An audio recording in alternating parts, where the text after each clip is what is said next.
So in this PiscsArt tutorial video, I'm going to be showing you guys how to create an Instagram post here on PiscsArt. So once you have PiscsArt open up on your device, simply go into your design, go to the bottom left and press on where it says Tools. So for me, it's in between Effects and Gold. Simply just press on Tools. Then go to the top left and where it says Crop, go ahead and press on Crop.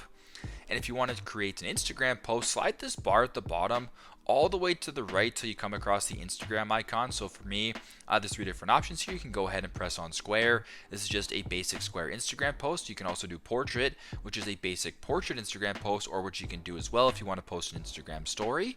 Slide this to the right and press on story. Then you can post an Instagram story. So pretty straightforward. So if you wanted to just do an Instagram post for square, go ahead and press on square, then press apply, and there you go.